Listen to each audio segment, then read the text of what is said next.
Do you believe in free speech? Do you believe that people should be judged by their character, not their skin color? Do you believe in freedom of religion? If you believe these things, you're probably not a progressive.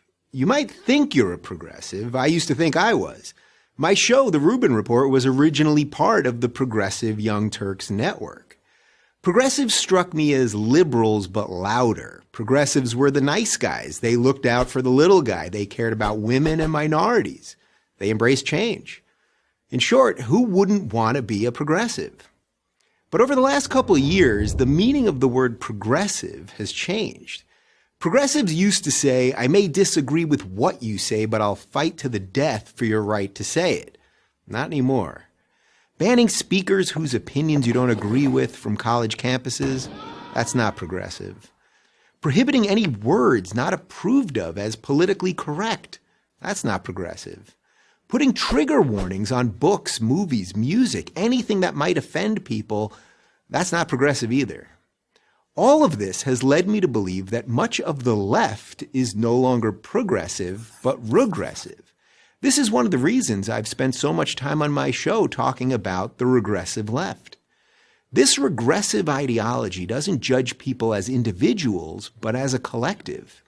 If you're black or female or Muslim or Hispanic or member of any other minority group, you're judged differently than the most evil of all things, a white Christian male. The regressive left ranks minority groups in a pecking order to compete in a kind of oppression Olympics.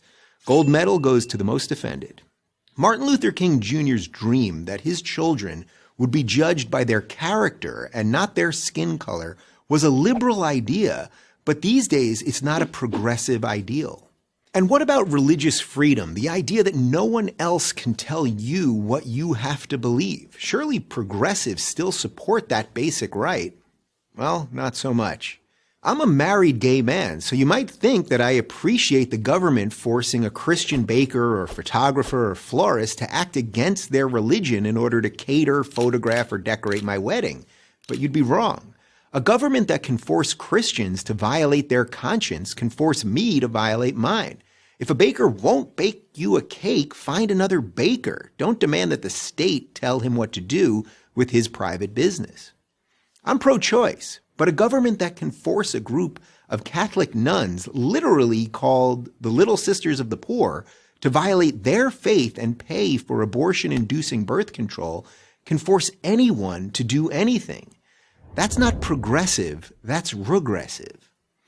Today's progressivism has become a faux moral movement hurling charges of racism, bigotry, xenophobia, homophobia, Islamophobia, and a slew of other meaningless buzzwords at anyone they disagree with. The battle of ideas has been replaced by a battle of feelings, and outrage has replaced honesty. Diversity reigns supreme as long as it's not that pesky diversity of thought. This isn't the recipe for a free society, it's a recipe for authoritarianism.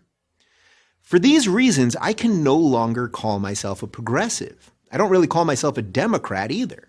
I'm a classical liberal, a free thinker, and as much as I don't like to admit it, defending my liberal values has suddenly become a conservative position. So if you think people should be able to say what they think without being punished for it, that people should be judged by their behavior, not their skin color, and that people should be able to live the way that they want to live without government interference, then there's not much left on the left for you.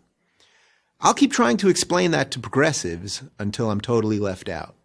I'm Dave Rubin of The Rubin Report for Prager University.